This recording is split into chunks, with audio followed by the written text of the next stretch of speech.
কিন্তু আমার ভাইজানেরা, এ নবী পাকের উম্মত উম্মতিরা, এ নবী দিওয়ানারা, এ যুবকেরা, আবু জেহেল, আবু লাহাব, উতবা, শাইবা, শিবা, এদের সকলের চাপে উরওয়া ইবনে মাসউদ রাজি হয়ে গেল।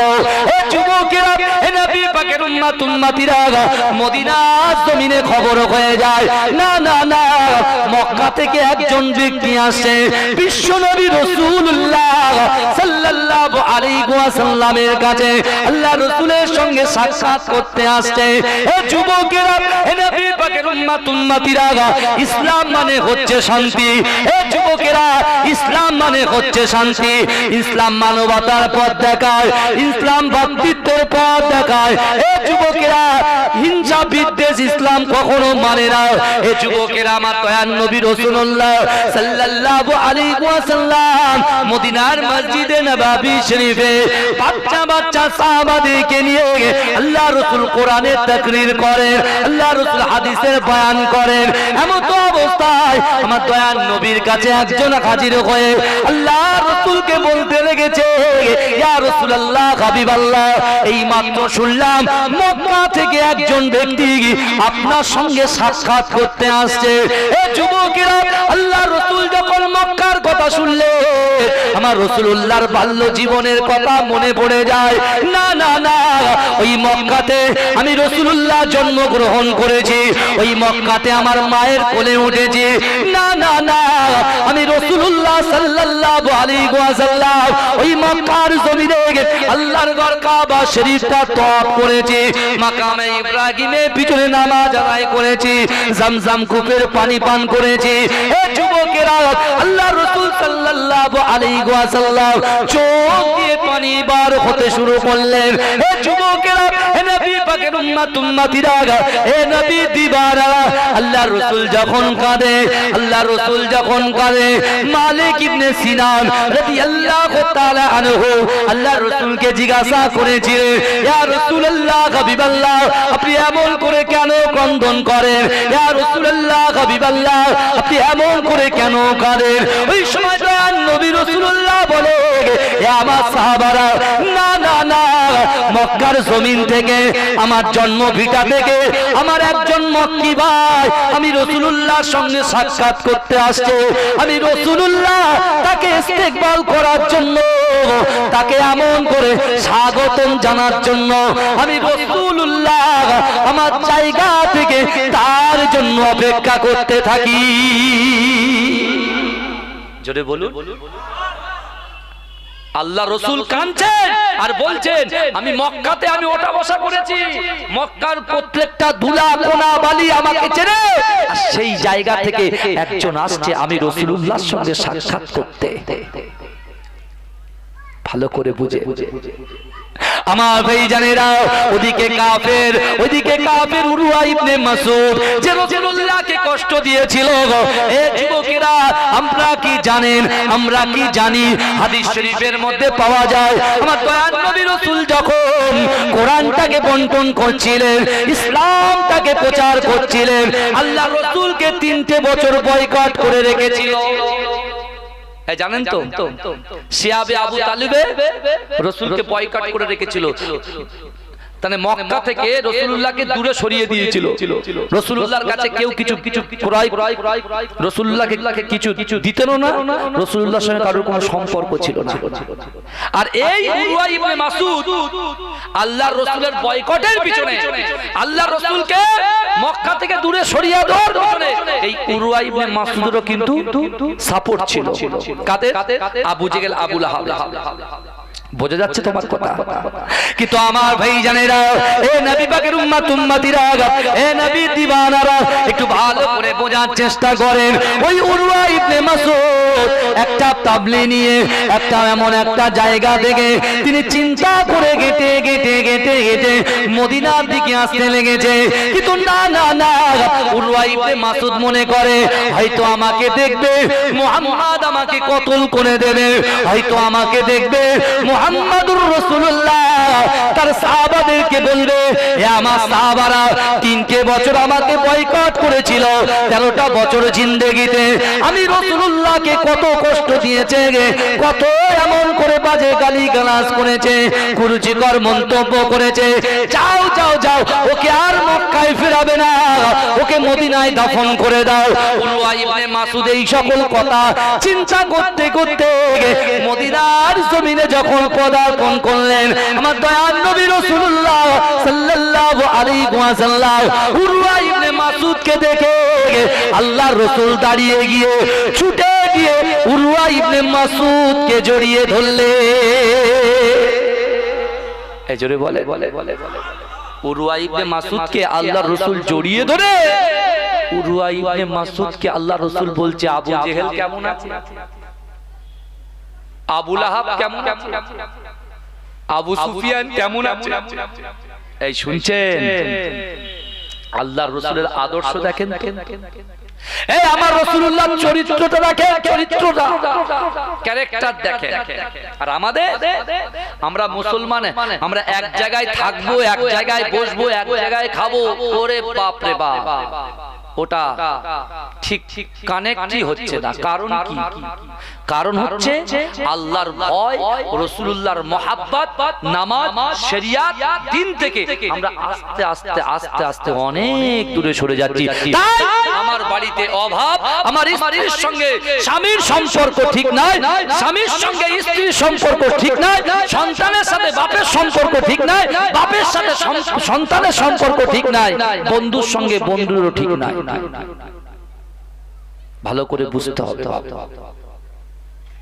আজকে আমরা সবাই জান্নাতে যেতে চাই। জান্নাত কি আমাদের মামার বাড়ি নাকি? যে মামার বাড়ি কলিং বেল টিপলে দরজা খুলে দেবে আর আমরা টুক করে ঢুকে যাব? হ্যাঁ, আল্লাহ বলছে, বান্দা আমি আল্লাহ কোরআন দিয়েছি, কোরআন আমি যে আল্লাহ তোমাদের পরীক্ষা করব, পরীক্ষা নেওয়ার আগেই কোশ্চেন পেপার তোমাদের কাছে সার্ভ করে দিয়েছি। কোশ্চেন পেপার দিয়েছি, ওই কোশ্চেন দেখো, উত্তর আছে কোরআনের ভিতরে, ওই উত্তর দেখে দেখে তোমরা প্রস্তুতি নাও। কিয়ামতের মাঠে আমি আল্লাহর হাতে তারাজ্জু থাকবে, মিজানের পাল্লা থাকবে, ওই সময় কিন্তু 5টা প্রশ্ন করব, আর ওই 5টা প্রশ্নের পুরো জবাবটাই দেওয়া আছে কোরআনের ভিতরে। জোরে বলে জোরে বলবেন না? এই দেখেন আল্লাহ কি বলবেন।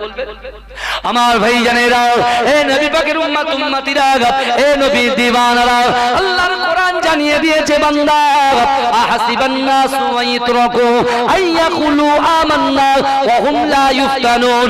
এ যুবকেরা, এ নবী পাকের উম্মত উম্মতিরা, আল্লাহর কোরআন বলছে, বান্দা তোমরা যারা ঈমান এনেছো, তোমরা কি মনে করো আমি আল্লাহ তোমাদেরকে ছেড়ে দেব? ওয়া হুম লা ইফতানুন, আমি আল্লাহ কি তোমাদের পরীক্ষা করব না? এ যুবকেরা, এ নবী পাকের উম্মত উম্মতিরা, আল্লাহ অর্থ দিয়ে পরীক্ষা করবে, আল্লাহ ব্যবসা দিয়ে পরীক্ষা করবে, আল্লাহ যৌবন শক্তি দিয়ে পরীক্ষা করবে, আল্লাহ রূপ দিয়ে পরীক্ষা করবে, আল্লাহ রূপ না দিয়ে পরীক্ষা করবে, আল্লাহ সন্তান দিয়ে পরীক্ষা করবে, আল্লাহ স্ত্রী দিয়ে পরীক্ষা করবে, আল্লাহ পাক একজন বেদুইন বাদশাকে দিয়ে পরীক্ষা করবে। আমার বান্দা ওই বাদশাকে প্রতিহত করতে পারছে কিনা? এ যুবকেরা, এ নবী পাকের উম্মত উম্মতিরা, এ নবী দিওয়ানারা, একটু ভালো করে বোঝার চেষ্টা করেন। আল্লাহর রাসূলের কাছে যখন উরওয়া ইবনে মাসউদ যখন পৌঁছে গেল, এ যুবকেরা, উরওয়া ইবনে মাসউদ অবাক হয়ে যায় যে মুহাম্মদুর রাসূলুল্লাহ সাল্লাল্লাহু আলাইহি ওয়াসাল্লামকে 13টা বছর কষ্ট দিলাম, ঠিকভাবে ঘুমাতে দিলাম না, ঠিকভাবে খেতে দিলাম না, ঠিকভাবে ওঠা বসা করতে দিলাম না, আর সেই মুহাম্মদ মুস্তাফা মদিনাতে আমি উরওয়া ইবনে মাসউদ এসেছি। উরওয়া ইবনে মাসউদ বলছে, না না, মুহাম্মদ তার নিজের গায়ের চাদরটা খুলে আমি উরওয়া ইবনে মাসউদের জন্য বিছিয়ে দিয়ে আমার হাতটা ধরে বলছে, ভাই ও উরওয়া ইবনে মাসউদ গো, তুমি অনেক ক্লান্ত, তুমি অনেক দূর থেকে এসেছো, ভাই তুমি আমার এই চাদরের উপরে বসে যাও। জোরে বলে। উরওয়া ইবনে মাসউদের ওই 13 বছরের যে রাসূলুল্লাহর কষ্ট দিয়েছিল, রাসূলুল্লাহর এই 2 থেকে 3 সেকেন্ডের যে ভালোবাসা, যে ইশক, যে মহব্বত রাসূল দেখিয়েছেন, যে মানবতা দেখিয়েছেন, এই যুবকেরা সাথে সাথে পাহাড় পাহাড় পরিমাণ শক্ত উরওয়া ইবনে মাসউদের কাল আল্লাহ গলিয়ে দিয়েছে। জোরে বলে। আল্লাহ কোরআনে কি বলছেন? ওয়াসারিউ ইলা মাগফিরাতিন মির রাব্বিকুম, অতি দ্রুত অগ্রসর হও, আমি আল্লাহ আমার ক্ষমা। বাবাজি বক্তব্য ঠিক আছে তো নাকি? আমার বাবাজি তাকবীর নারে তাকবীর, নারে তাকবীর। আমার ভাইরা ভালো করে বুঝে, এখন উরওয়া ইবনে মাসউদ বলছে 90 ডিগ্রি ঘুরে গেছে ওর মন। তখন বলছে যে মুহাম্মাদের ভয়ে আমি আসতে চাইছিলাম না, আর সেই মুহাম্মদ মুস্তাফা সাল্লাল্লাহু আলাইহি ওয়াসাল্লাম তিনি এমন করে আমাকে এত আপ্যায়ন করছে। উরওয়া ইবনে মাসউদ থাকতে না পেরে আমার দয়ার নবী রাসূলুল্লাহ সাল্লাল্লাহু আলাইহি ওয়াসাল্লামকে জড়িয়ে ধরবেন। এ যুবকেরা, আল্লাহর রাসূলের সাহাবা হযরত শেরে খোদা আলী রাদিয়াল্লাহু তাআলা আনহু দূর থেকে উরওয়া ইবনে মাসউদকে ধাক্কা দিয়ে দিলেন, ধাক্কা দিয়ে সরিয়ে দিলেন। খবরদার, আমার রাসূলুল্লাহকে তোমরা জ্বালিয়েছো, আমরা দেখেছি, এখানে যেন আমার রাসূলুল্লাহর গায়ে এক চুল পরিমাণের দাগ না পড়ে। জোরে বলো, এই জোরে বলবেন না? আল্লাহর রাসূল বলছে ইন্নাল্লাহা মা'আস সাবিরিন, ধৈর্য ধরো, সবর করো, আমাদের সাথে আল্লাহ আছে। আমার মাজিরা, আল্লাহর রাসূল উরওয়া ইবনে মাসউদের সঙ্গে খুব সুন্দর আলোচনা করছেন যে কে কেমন কি অবস্থায় আছে। উরওয়া ইবনে মাসউদ আর ওই আলোচনায় যাচ্ছে না, বলছে আপনি এক্ষুনি আমার হাতে হাত দিয়ে কলেমা পড়ে মুসলমান বানিয়ে দেন। এই জোরে বলবেন না? আল্লাহর রাসূলের হাতে হাত দিয়ে উরওয়া ইবনে মাসউদ কলেমা পড়ে মুসলমান হলেন। আর কি করলেন? বলছে আমি মদিনায়, আমি মক্কায় যাব, আমি মক্কায় যাব, আর মক্কায় গিয়ে বলবো, মক্কায় গিয়ে যাব, মক্কায় গিয়ে আপনার এই পুরো ঘটনাটা খুলে বলবো। কিন্তু আমার ভাই জানেরা, এ নবী পাকের উম্মতিরা, এ নবী দেওয়ানরা, বিশ্ব নবী রাসূলুল্লাহ সাল্লাল্লাহু আলাইহি ওয়াসাল্লামের এক ফোঁটা রক্ত যখন বার হয়েছে, আল্লাহ রাসূল সাল্লাল্লাহু আলাইহি ওয়াসাল্লাম একজন সাহাবাকে ডাকলেন, ও বাবা জুবাইর, তুমি একটু আমার কাছে এসো। বাবা, ও যুবকেরা, উরওয়া ইবনে মাসউদ বসে আছে, আল্লাহ রাসূলের সাহাবাকে আল্লাহ রাসূল নিজের খুন মোবারকটা তার হাতে তুলে দিয়ে বলছে, বাবা সাহাবা, যাও যাও যাও, এই খুনটাকে তুমি দাফন করে দাও। এ যুবকেরা, এ নবী পাকের উম্মতিরা, যে উরওয়া ইবনে মাসউদ আল্লাহর রাসূলকে 13 বছর কষ্ট দিয়েছে, ওই 13 বছরের জিন্দেগিতে সে এখানে বসে বসে মদিনার মসজিদে নববী শরীফে বসে বসে তিনি দেখছেন আল্লাহর রাসূলের ওই সাহাবাটা আল্লাহর রাসূলের খুন মোবারকটা নিয়ে টুক টুক টুক টুক করে গেটে গেটে আল্লাহর রাসূলের চোখের আড়ালে হয়ে সে আস্তে আস্তে সেই পেয়ালা থেকে খুনটা নিজে পান করে নিলেন। জোরে বলুন সুবহানাল্লাহ। এ যুবকেরা, উরওয়া ইবনে মাসউদ দেখে তো অবাক হয়ে যায়। আল্লাহর রাসূল যখন ওযু বানায়, এ যুবকেরা, ওই ওযুর পানিটা পর্যন্ত আল্লাহর রাসূলের সাহাবারা মাটিতে ফেলতে দেয় না। উরওয়া ইবনে মাসউদ সেটা দেখেছে। এ যুবকেরা, আল্লাহর রাসূল যখন ঘেমে যেতে, আল্লাহর রাসূলের সাহাবারা আল্লাহর রাসূলের গায়ে থেকে তার ঘাম মোবারক গুলো কে কে কে কে কে কে কে কে একটা শিশির বন্দি করে নিত। আল্লাহর রাসূল জিজ্ঞাসা করেছিল, হে আমার সাহাবারা, কি ব্যাপার, তোমরা আমার ঘামটাকে এমন ভাবে কে কে কে কে নিচ্ছ কেন? ওই সময় সাহাবারা কাঁদতে কাঁদতে বলছে, ইয়া রাসূলুল্লাহ, ইয়া হাবিবাল্লাহ, হুজুর, আপনার এই ঘাম মোবারকটা যদি আমি শিশির থেকে এক ফোঁটা গায়ে মেখে নিই, আমার গায়ে থেকে মেশকে আম্বরের খুশবু বার হয়ে যায়। জোরে বলে। উরওয়া ইবনে মাসউদ সব কিছু দেখেছে, শুনছেন তো? সব দেখেছে। সব দেখার পরে 3 দিন থাকার পরে রাসূলুল্লাহ তাকে আস্তে আস্তে মক্কার দিকে তার সাগরেদকে দিয়ে পাঠিয়ে দিচ্ছেন। যেই উরওয়া ইবনে মাসউদ মক্কাতে চলে গেলেন, আবু লাহাব, আবু সুফিয়ান, উতবা, সাইবা, মুগিরা, খালিদ, এরা সকলে এক জায়গায় বসে বলছে, বল খবর বল। বলছে, খবর আর কি, বেশি দিন আর বাকি নেই, তোমাদের রাজত্ব, তোমার চেয়ার কাত হয়ে যাবে, উল্টে যাবে, উল্টে যাবে। এ যুবকেরা, রাসূল যখন মক্কার জমিনে ছিল, ভালো করে বুঝবেন, আল্লাহ পাক জিবরাইলকে বলেছিল, জিবরাইল যাও আমার হাবিবুল্লাহর কাছে চলে যাও, আমার হাবিবুল্লাহকে গিয়ে বলো মক্কা যেন ছেড়ে মদিনায় চলে আসে। এখানে অনেক বড় ঘটনা আছে, আমি ওদিকে যাব না। আমি একটা নিয়ত নিয়ে একটা লাইন ধরছি, বুঝতে পারছেন? আমাকে তো কিছু দিতে হবে, আপনাদেরও কিছু নিয়ে যেতে হবে, তাই তো নাকি? আমল করলে আমিও লাভবান হব, আপনিও লাভবান হবেন, আপনার পরিবারও লাভবান হবে। এমনি তো এখন যারা বসে আছি কষ্ট সৃষ্ট করে এই জান্নাতের বাগানে বসে আছি, বিশ্বাস করুন যতক্ষণ বসে থাকবেন সন্ধ্যা থেকে নিয়ে আখিরি মোনাজাত পর্যন্ত যতক্ষণ বসে থাকবেন 10টা করে নেকি আপনার আমলনামায় অটোমেটিক আল্লাহ দিতে থাকবে। জোরে বলে যে কটা কোরআনের আয়াত পড়বো, আলিফ হরফুন বা হরফুন তা হরফুন, প্রত্যেকটা হরফে হরফে 10টা করে নেকি আপনার আমলনামায় আল্লাহ লিপিবদ্ধ করে দেবে। জোরে বলে। আর এই গ্রামে আপনার সামনে পিছনে ডান দিকে বাদিকে যত কবরবাসীরা কবরে চলে গেছেন, তাদের বাড়ি থেকে যারা এই জান্নাতের বাগানে এসে বসে আছে, তার নাতি পুতি বৌমা ছেলে পুলে যারা আছে, এই আসে এসে বসার জন্য, বিশ্বাস করুন এখানে আপনারা বসার জন্য আমাদের বাড়ি থেকে যারা ইন্তেকাল করেছে তাদের কবরের ভিতরে আল্লাহ অটোমেটিক সওয়াব পৌঁছে দিচ্ছে। জোরে বলো, জোরে বলবেন না? এমন সৎ সন্তান বাপ যদি রেখে যায় আর বাপের চিন্তা করে মায়ের চিন্তা করে সন্তান যদি বসে যায়, আল্লাহ অটোমেটিক সব পৌঁছে দেয়। জোরে বলে আমার ভাই জানেরা, এ নবী পাকের উম্মত উম্মতিরা, এ নবী দেওয়ানারা, আমার দয়ার নবী রাসূলুল্লাহ জিবরাইলকে বলেছিলেন, এ জিবরাইল না না না, আমি মক্কা ছেড়ে মদিনায় যাব না। আল্লাহ পাক ওয়াদা করেছিল হাবিবরে, না না না, মক্কা থেকে মদিনায় যাওয়াটা পুরোপুরি যাওয়া নয়। ও আমার নবী, আমার হাবিব, আমার দোস্ত, মক্কা থেকে ইয়াসরিব অর্থাৎ মদিনার জমিনে যাওয়াটা হচ্ছে টেম্পোরারি যাওয়া। বলছে মক্কা থেকে মদিনায় যাওয়াটা তো পুরোপুরি যাওয়া না, আমি অবশ্যই একদিন এই মক্কা বিজয় করাবো। জোরে বলে জোরে বলেন।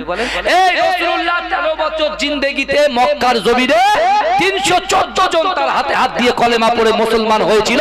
কিন্তু এই যুবকেরা, আমার রাসূল যখন মদিনায় গিয়েছে, মদিনায় 1 বছর 2 বছর মাত্র 8 বছর মদিনায় থাকাকালীন রাসূল 10,000 সাহাবাদেরকে নিয়ে এই মক্কা বিজয় করেছিল। জোরে বলুন সুবহানাল্লাহ। এই উরওয়া ইবনে মাসউদ গিয়ে বলেছিল যে তোমাদের নেতা গিরি সব ছুটিয়ে ফেলবে, কারণ ওখানে গিয়ে যা দেখলাম, ওরে বাপ রে বাপ কি আদর্শ! যদি কেউ কাউকে মারে তাকে দ্বিতীয়বার আঘাত করা হয় না, তাকে সুন্দর করে বুঝিয়ে ইসলামের মধ্যে দাখিল করানো হয়। জোরে বলুন আমার ভাই জানেরা, এ নবী পাকের উম্মত উম্মতিরা, এ নবী দেওয়ানারা, বিশ্ব নবী রাসূলুল্লাহ তার উম্মতকে কত মহব্বত করে, তার উম্মতকে কত ভালোবাসে। এ যুবকেরা, আমার রাসূল আমাদের কাছে কি আশা করেন জানেন? আমার দয়ার নবী আমাদের কাছে আশা করে, আমার উম্মত সঠিক টাইমে নামাজ আদায় করো, আমার উম্মত সঠিক টাইমে কোরআন তেলাওয়াত করো, আমার উম্মত সঠিক টাইমে দ্বীনের কাজ করো, আমার উম্মত সারা জীবনটা হালাল হালাল বেঁচে খাক।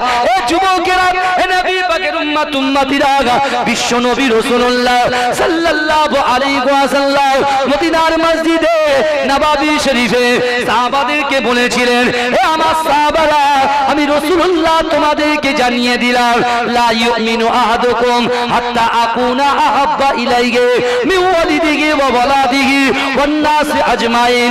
হে আমার সাহাবারা, তোমরা ততক্ষণ পর্যন্ত পূর্ণ ঈমানদার হতে পারবে না যতক্ষণ পর্যন্ত তোমাদের পিতা মাতা, আত্মীয় স্বজন, তোমার সন্তান সন্ততি, স্ত্রী পুত্র কন্যা, তোমার পড়োশী গ্রামবাসী সকলের থেকে আমি রাসূলুল্লাহকে যদি মহব্বত করতে পারো, তাহলে তোমরা হবে ঈমানদার। এজন্য বলে এই কথাগুলো রাসূল যখন বলছে, এ যুবকেরা বিশ্বাস করেন, আল্লাহর রাসূলের একজন সাহাবা, যে সাহাবার বয়স হয়েছিল 350 বছর। কত বছর বয়স পেয়েছিলেন? 350 বছর, যার নাম হচ্ছে হযরত সালমান ফারসি রাদিয়াল্লাহু তাআলা আনহু। জোরে বলবেন না? এটা জোরে বলা যাবে? সালমান ফারসি রাদিয়াল্লাহু তাআলা আনহু। এই সালমান ফারসি এক সময় ছিল খ্রিস্টান। বুঝলেন না? এক একটা সময়ে এক একটা ধর্ম তিনি গিয়ে দেখছেন যে কোন ধর্মের ভিতরে শান্তি আছে। এই শুনছেন তো? একদিন তিনি তাওরাত কিতাব পড়ছেন, তাওরাত কিতাব পড়তে পড়তে পড়তে পড়তে তিনি দেখছেন যে মদিনার জমিনে এমন একজন মহামানবের আগমন হবে যার পিঠের মাঝখানে মোহরে নবুয়ত থাকবে। তার ফেস দেখলে মানুষের কড়া দিল নরম হয়ে যাবে এবং সেই মহামানবের হাতে যে হাত দেবে আল্লাহ তার ডাইরেক্ট জান্নাত পৌঁছে দেবে। জোরে জোরে বলবেন না? আর তার আদর্শ যদি কোনো মানুষ তার কাছে যায় সে কখনো তাকে খালি হাতে ফেরেন না, কিছু না কিছু উপঢৌকন তাকে দিয়ে থাকে। জোরে বলে। আল্লাহ যেমন রাসূলুল্লাহকে মেরাজে ডেকে উপঢৌকন দিয়েছিল, পুরস্কার দিয়েছিল। কি পুরস্কার বলেন বাবাজি? বলেন আকিমুস সালাত, নামাজ দিয়েছিল। নামাজ দিয়েছিল, উপঢৌকন দিয়েছিল।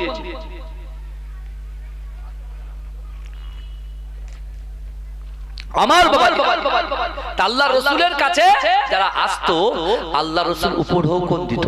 তা হযরতে সালমান ফার্সি মনে মনে ভাবছেন উনি এইরকম ভাবে আস্তে আস্তে আস্তে আস্তে একজন ইহুদি গোলাম হয়েছিলেন। আগেকার যুগে তো গোলাম কেনা বেচা হতো। সালমান ফার্সিকে একজন ইহুদি তাকে কিনে নিয়েছিলেন, খরিদ করে নিয়েছিলেন। এই ভালো করে বলেন। কিন্তু সালমান ফার্সি সেই সময় আল্লাহর রাসূলকে কিন্তু বিশাল মহব্বত করত। তখনও কিন্তু ইসলামের স্বাদ তিনি গ্রহণ করতে পারেননি, কিন্তু রাসূলুল্লাহর প্রশংসা তিনি তাওরাত কিতাবে শুনেছেন। জোরে বলে জোরে বলা যাবে না? জোরে হবে না? সুবহানাল্লাহ। তাকবীর দিন, নারে তাকবীর। চাঙ্গা হন তো নারে তাকবীর, নারে তাকবীর। এই কারা কারা রাসূলকে ভালোবাসে একটু হাত তোলেন তো। মাশাআল্লাহ, একটু তাকবীর দাও, নারে তাকবীর। এই আল্লাহ কিন্তু দেখছেন, এ দেখেন ইউটিউবে রেকর্ড হচ্ছে তো সব। আর আজকে দিনে আপনারা যা করছেন সব কিন্তু মাটি রেকর্ড করছে। এতে আবার 1 ঘন্টা আওয়াজ আছে মাটি সম্পর্কে 4টে জিনিস আল্লাহর কাছে সাক্ষ্য দেবে। 1 ঘন্টা আওয়াজ হয়ে যাবে, কিন্তু আমি সেদিকে যাব না। মাটি রেকর্ড করছে। তাহলে আমরা যারা এখানে বসে আছি, আল্লাহ রাসূল বলে যে নিয়ত নিয়ে এসে বসবে আল্লাহ সেই নিয়তটা পূরণ করবে। কি করলে পরে? 3টে জিনিস, 3টে আমল করতে হবে। আল্লাহকে ভয় করতে হবে, রাসূলকে মহব্বত করতে হবে, নামাজের পাটিতে নিজের অন্তরের কথা, মনের কথা আল্লাহকে বলতে হবে, দোয়া চাইতে হবে। আর একটা জিনিস বাপ, নিজের দুর্বলতার কথা কোনোদিন কোনো বন্ধুর সঙ্গে শেয়ার করবেন না। এই শুনছেন আমার কথা? কোন বান্ধবীর কাছে, কোন বয়ফ্রেন্ডের কাছে, গার্লফ্রেন্ডের কাছে শেয়ার করবেন না। কেন বলেন তো? তারা মজা নেবে, মজা। আপনি তাকে ভালোবেসে বিশ্বাস করে আপনার দুর্বলতার কথা তার কাছে আপনি বলছেন, আর সে কি করছে? চায়ের দোকানে চায়ের চুমুর দিচ্ছে আর আপনার দুর্বলতার কথা পাশের লোককে শেয়ার করছে। আমার আল্লাহ পাক রব্বুল আলামিন বান্দাকে বলছে, বান্দা খুব সাবধান, হুকুকুল্লাহ আর হুকুকুল ইবাদ। একটা হচ্ছে আল্লাহর হক আর একটা হচ্ছে বান্দার হক। আমার আল্লাহ হচ্ছে দয়ালু, আমার আল্লাহ হচ্ছে গফুরুর রহিম। যে আল্লাহ কুল কায়নাত সৃষ্টি করেছে, আসমান জমিনে যা কিছু আছে সব আল্লাহ সৃষ্টি করেছে। এ যুবকেরা, আল্লাহ আমাদের দুটো চোখ দিয়েছে, হাত দিয়েছে, পা দিয়েছে, জবান দিয়েছে, ইজ্জত দিয়েছে, সম্মান দিয়েছে, সন্তান দিয়েছে। আল্লাহ সব বড় বড় নিয়ামত আমাদেরকে দিয়েছে। ব্যবসা দিয়েছে, বাণিজ্য দিয়েছে, একটা বাড়ির সঙ্গে আরেকটা বাড়ি করার ক্ষমতা দিয়েছে, একটা সন্তানের সাথে আরেকটা কন্যা সন্তান জুড়ে দিয়েছে, একটা কন্যা সন্তানের সঙ্গে একটা ছেলে সন্তান জুড়ে দিয়েছে। দিয়েছে কি? সে আল্লাহ শুকরিয়া আদায় করতে হবে না আমাদের? আল্লাহ বলছে, বান্দা তুই ঘাবড়ে যাচ্ছিস কেন? আমি আল্লাহ বলছি, ফাইনামা তুআল্লু ফাসাম্মা ওয়াজহুল্লাহ। ফাইনামা তুআল্লু ফাসাম্মা ওয়াজহুল্লাহ। আল্লাহ বলছে, বান্দা তুমি যদি ডান দিকে তাকাও, ডান দিকে আমি আল্লাহ আছি। জোরে বলে, এটা জোরে বলুন বাবা। আল্লাহ বলছে, বান্দা তুই যদি বাঁ দিকে তাকাস, বাঁ দিকেও আমি আল্লাহ আছি। বান্দা তুমি যদি সামনে তাকাও, সামনেও আমি আল্লাহ আছি। বান্দা তুমি যদি পিছনে তাকাও, পিছনেও আমি আল্লাহ আছি। জোরে বলে। আমরা গুনাহ করে পার পাবো তো? জিনা করে, পরকিয়া করে, বাজে বাজে মন্তব্য করে, গীবত করে, গিল্লা করে, মানুষের পা ধরে টেনে নিচে নামানে পারবো তো? পার পাবো তো? এই কথা বলেন না? যেরকম আমি চলে যাবার পরে অনেক যুবক ভাই যারা আমাদেরকে ভালোবাসে তারা কি করে বলেন তো? রাতের বেলা শুয়ে শুয়ে দেখে যে হুজুর কি জলসা করেছে। তখন অনেক কাজের ভিতরে ছিলাম, শুনতে পাইনি। ইউটিউবে সার্চ করলে একটা আল নূর চ্যানেলটাকে সার্চ করলো, করে দেখছে বুঝতে পারছেন? আল নূর চ্যানেলটাকে সার্চ করে দেখছে রাকিবুল আজিজ দেখছে রাকিবুল আজিজ হাত নাড়াচ্ছে, পিছনে একজন ছেলে এসে বসে চা দিচ্ছে, খাবার দিচ্ছে। বুঝতে পারছেন না? ঠিক কিয়ামতের মাঠে আমরা যারা এখানে সামনে হুজুর পিছনে খেজুর, বুঝতে পেরেছেন? আমরা যারা এখানে ভালো করে বুঝবেন, আমরা যারা অভিনয় করে যাচ্ছি, বিশ্বাস করেন এটা কিন্তু আল্লাহর দরবারে ঠিক কাঁচের মতো পরিষ্কার। যেমন ভিডিও দেখছে সবকিছু দেখতে পাবে। শোনা যাচ্ছে আমার কথা?